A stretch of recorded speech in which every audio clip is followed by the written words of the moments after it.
1944년 차가운 겨울, 현해탄의 거친 파도가 시커먼 화물선의 옆구리를 때리고 있었습니다. 배 안에는 수십 명의 조선인 학도병들이 불안한 눈빛으로 앉아 있었죠. 그들 중에서도 유난히 또렷한 눈빛의 청년이 있었습니다. 20살의 아로. 얼마 전까지만 해도 고등학교 교복을 입고 있었던 그는 이제 낡은 군복을 입은 채 미지의 운명을 향해 가고 있었죠. 야, 너희도 들었어? 일본군이 우리를 훈련소로 데려가서 개처럼 부린다고 하더라. 한 학도병이 떨리는 목소리로 속삭였습니다. 조용히 해. 듣는 사람이 있을지도 몰라. 아론이 날카롭게 주의를 주었습니다. 하지만 그의 마음속에도 똑같은 두려움이 자리 잡고 있었죠. 갑판 위에서 갑자기 들려오는 고함 소리. 전원 집합. 당장. 일본군 장교 나카무라가 학도병들을 불러 세웠습니다. 이제부터 너희는 제국의 군인이다. 조선인이란 생각은 버려라. 불복종은 곧 죽음이다. 폭풍우가 더욱 거세지고 배는 마치 장난감처럼 흔들렸습니다. 아론의 귓가에 할아버지의 마지막 말씀이 울렸습니다. 절대로 내 정신만은 빼앗기지 마라. 일본에 도착하자마자 지옥 같은 훈련이 시작되었습니다. 매일 같이 이어지는 구타와 욕설 그리고 인간 이하의 대우. 하지만 아론은 절대 굴복하지 않았습니다. 이 자식이 아직도 정신을 못 차렸나? 일본군 하사가 아론의 뺨을 후려칩니다. 한 대 때릴 때마다 조국이 더 그리워집니다. 당당한 대답에 하사의 얼굴이 일그러졌죠. 어느 날 아론은 우연히 일본인 간호사 히데코를 만나게 됩니다. 그녀의 눈빛에서 인간적인 온기를 발견한 순간 아론의 마음에 작은 변화가 일어나기 시작했죠. 당신들도 우리처럼 이 전쟁에 지쳐 있군요. 전쟁은 모든 것을 망가뜨리죠. 하지만 평화로운 순간도 잠시 훈련소에서는 더욱 잔혹한 일들이 벌어졌습니다. 동료들이 하나둘 쓰러져갔고 저항하는 이들은 차례로 사라져갔습니다. 우리가 할 수 있는 게 뭐가 있지? 아론은 밤마다 자문했습니다. 살아남는 거야. 그리고 기억하는 거야. 이 모든 것을. 동료 병사의 말에 아론은 깊은 생각에 잠겼습니다. 그날 밤 훈련소의 폭격 사이렌이 울렸습니다. 혼란 속에서 아론은 중대한 선택의 기로에 서게 됩니다. 도망칠 기회였지만 그것은 동시에 동료들을 버리는 일이기도 했죠. 히데코가 그에게 마지막으로 건넨 쪽지. 당신의 선택이 곧 당신의 운명입니다. 폭격 속에서 들리는 비명소리, 사이렌 소리 그리고 현해탄의 거친 파도 소리가 뒤섞입니다. 시선이 어둠 속 먼 곳을 향합니다. 현해탄의 검은 물결만이 그의 선택을 지켜보고 있었죠. 폭격이 멈춘 후 훈련소는 아수라장이 되었습니다. 연기 속에서 아론은 정신을 차리고 주위를 둘러봅니다. 살아있는 사람. 살아있는 사람은 대답해. 어둠 속에서 들려오는 필사적인 외침들. 아론은 무너진 막사 사이를 부상당한 동료들을 찾아갔습니다. 일본군이든 조선인이든 상관없이 그는 부상자들을 옮기기 시작했죠. 너가 왜 우리를 돕지? 중상을 입은 나카무라 하사가 놀란 눈으로 물었습니다. 인간이라서요. 그게 전부입니다. 아론의 담담한 대답에 나카무라의 눈에 눈물이 보였습니다. 그때 히데코가 다급히 달려왔습니다. 아론 씨, 미군 함대가 근처에 있다고 해요. 곧 다시 폭격이 시작될 거예요. 모두를 대피시켜야 해요. 하지만 당신은 조선인이에요. 이 기회에 지옥에서 빠져나가세요. 도망치라고요. 전쟁터에서는 국적이 없습니다. 밤새 아론과 히데코는 부상자들을 안전한 곳으로 옮겼습니다. 그들의 손에는 조선인과 일본인의 피가 섞여 흘렀죠.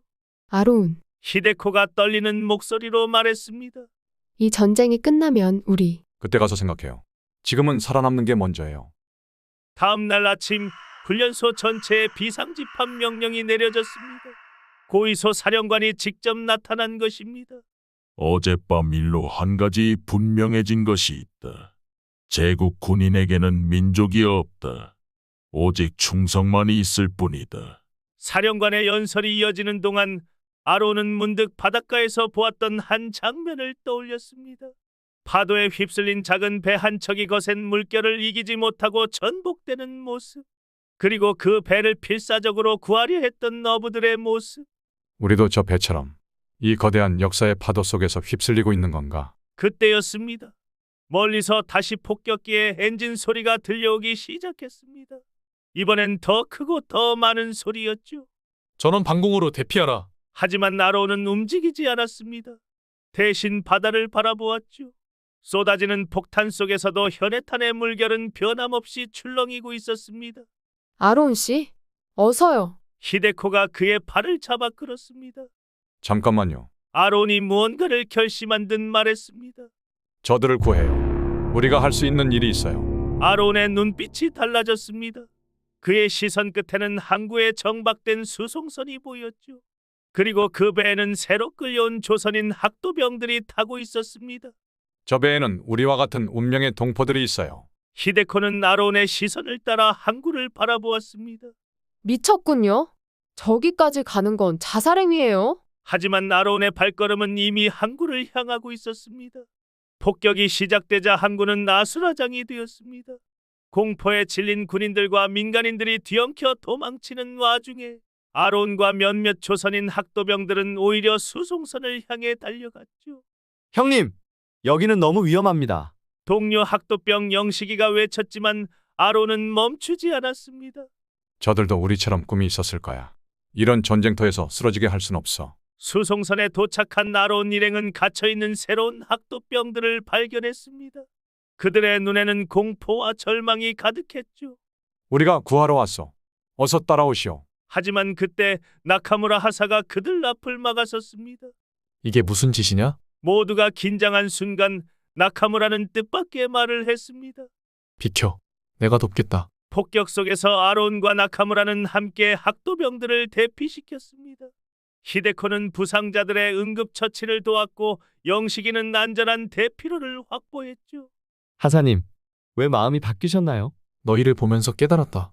이 전쟁의 진정한 적은 따로 있다는 걸. 그들의 필사적인 구조 작전은 계속되었습니다.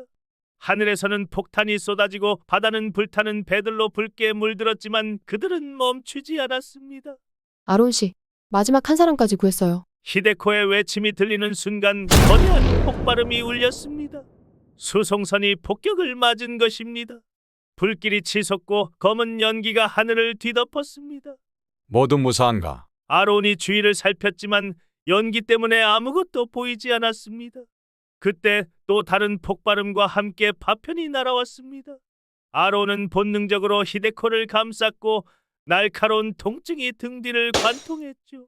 아론 씨, 안 돼요. 히데코의 절규가 들렸습니다. 괜찮아요.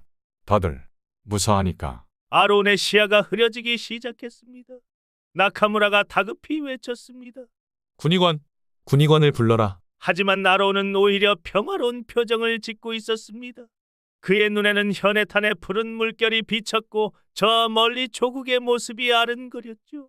우리가 해냈어요. 조금이나마 인간다움을 지켜냈어요. 히데코의 눈물이 아론의 뺨에 떨어졌습니다. 나카무라는 묵묵히 경례를 붙였고 구조된 학도병들은 고개를 숙였습니다. 저 멀리서 새벽이 밝아오고 있었습니다. 폭격은 멈췄지만 바다는 여전히 출렁이고 있었죠. 마치 모든 것을 지켜본 증인처럼 현해탄은 묵묵히 그 자리를 지키고 있었습니다. 아론의 마지막 시선은 떠오르는 태양을 향했습니다. 그의 귓가에는 고향 바다의 물결 소리가 들리는 듯했습니다. 전쟁은 끝났지만 그날 현해탄이 목격한 인간성의 승리는 영원히 기억될 것입니다. 현해탄은 모든 것을 알고 있었으니까요.